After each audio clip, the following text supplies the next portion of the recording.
High বন্ধুরা, শুভ সকাল। তো সবাই কেমন আছো? আশা করি ভালো আছো।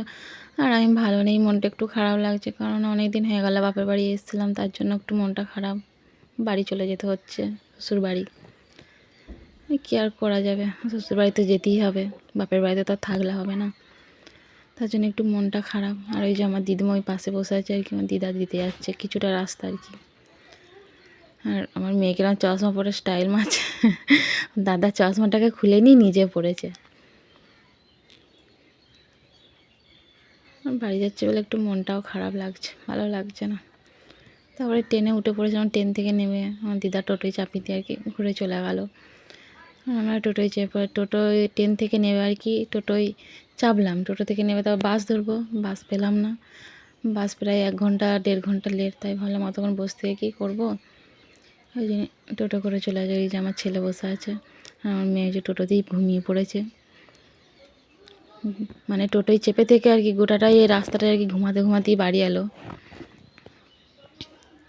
এদের তারপরে এই যে টোটো থেকে নেমে বাড়ি চলে এসেছিলাম।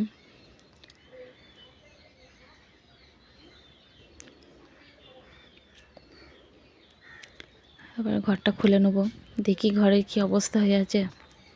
অনেক দিন হলো তো ছিলাম না, প্রায় 10 দিন। 10 দিনের দিন এখন বাড়ি এলাম। ঘরের অবস্থা তো খুবই খারাপ। আসলে চাবিটা আমার মানে শাশুড়ি মায়ের কাছে রাখা ছিল, ছেলেটা নিয়ে এলো, দিয়ে তারপরে চাবিটা এখন খুললাম। আর মেয়েটা কখন থেকে বলছে মা চাবি খোলো, চাবি খোলো। চাবিটা নিয়ে আসুক দাদা, দিয়ে খুলবো। আসলে শাশুড়িরা আর কি ভেতর বাড়িতে থাকে, তখন আমরা ওখানে থাকতাম। এখানে আমরা এই ঘর করে এখানে চলে এসেছি, তার জন্য আমরা একা একাই থাকি। আমার শাশুড়িরা অন্য বাড়িতে থাকে, আমরা অন্য বাড়িতে থাকি। এই দেখো ঘরের কি অবস্থা, মাকড়সার জাল, মানে হাওয়া দিয়েছে, ফাঁক দিয়ে আর কি হাওয়া ঢুকেছে, ধুলো পাতা চুতা মানে ভর্তি, একদম প্রচুর ধুলো হয়ে গেছে, সব পরিষ্কার করতে হবে। তো ঠিক আছে চলো সব পরিষ্কার করে নিই, তারপর পরে দেখা হচ্ছে আবার। তারপরে এই যে সব পরিষ্কার হয়ে গেছিলো, দিয়ে আর কি রান্না চাপাবো আর কি, যে পরিষ্কার টরিষ্কার করে রান্নাটা চাপাবো।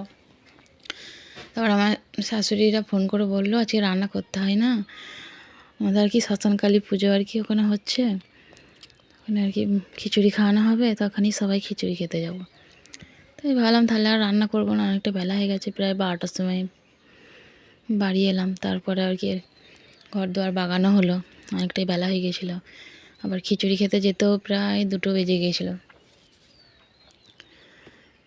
2টোর মতো বেজে গিয়েছিলো। আর এই যে সবাই খাচ্ছে, কত রোদ, রোদের মধ্যে জায়গা খুঁজে পাচ্ছি না যে কোনখানটায় ছেঁয়া আছে সেইখানটায় গিয়ে বসবো।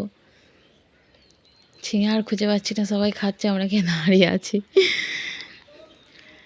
যাই হোক এক জায়গায় পেয়েছিলাম, দিয়ে এই যে বসেছি। কপালটা খারাপ, কপাল খারাপ থাকলে আর কী করা যাবে। এই যে বসেছি আর মাইকে ক্যানভাস করছে, আমাদের খিচুড়ি শেষ হয়ে গেছে, খিচুড়ি হচ্ছে, কিছুক্ষণ বসুন। বসেই আছি, ছেঁয়া জায়গা থেকে বসেছিলাম, মানে ওইখানটাও তো রোদ চলে এলো। প্রায় 1 ঘন্টার মতো হয়ে গেছে আমি বসে আছি।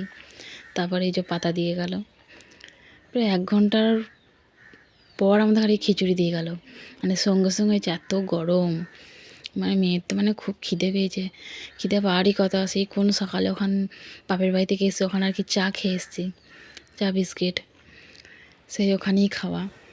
তাহলে দেরি হবে না, 2টো আর 3টের সময় খিচুড়ি খেলাম। তারপরে এই যে আমাদের শ্মশানকালী মা, মানে খুব সুন্দর সাজিয়েছে। আর এই যে উনি আর কি মায়ের ভোগ দিচ্ছে এখানে আর কি।